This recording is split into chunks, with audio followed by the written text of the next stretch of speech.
Hi, my name is Lee Goddard. I'm a person in long-term recovery. Also the outreach coordinator for Stop Heroin Now. And then what was your background on your addiction? My addiction, I started early. At the age of about 13, I started smoking marijuana, using alcohol, and you know, And after the alcohol, did you get into heroin or? no.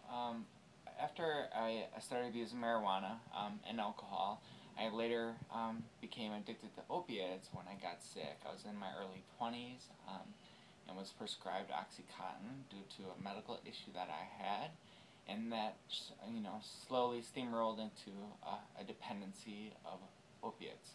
From that, I made the jump to heroin in my mid-20s and started abusing heroin until I was about 30 years old. Mhm.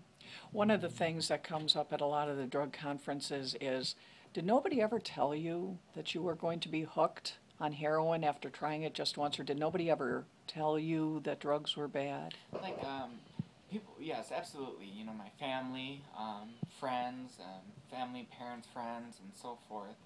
The people that I interact with at an early age, yes, they informed me that drugs were bad.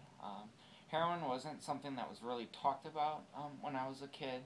It really wasn't something that I was aware of or even, thought about until I was, in my mid-20s. I always heard of the stigma that, heroin is extremely addictive, that the first time I would use it, I would be addicted because of my, past of, drug abuse and being an addict at an early age.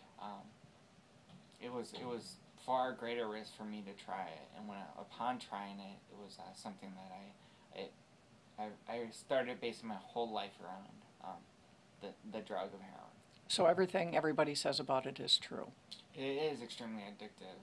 Yes, what people say is true because it did. It consumed my whole entire life, from losing a very good job to theft to manipulation, deceit, and lies of those that I love.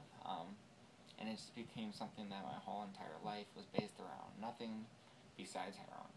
So why isn't the message, your message, getting through to other people that want to try it like you did? Because I would say it's a lot of pride. People, take that pride in themselves and think that, if I was to try it for fun, recreational, it's not something that I would be addicted to. It's something that, I'd be able to try a couple times, recreational, boredom, whatever the case may be, and, not get into the state where I'd be full-blown addicted to heroin. Mhm. Are you going to be at this meeting on Wednesday, May 20th at St. James, so Yes. people can ask you questions? Yep, I will be on the panel that people can definitely ask me questions, that you want to direct towards a recovering addict, the various questions that parents have, kids, peers, whoever it may be. I will be available to, ask any type of questions, absolutely. Okay, thanks, Lee.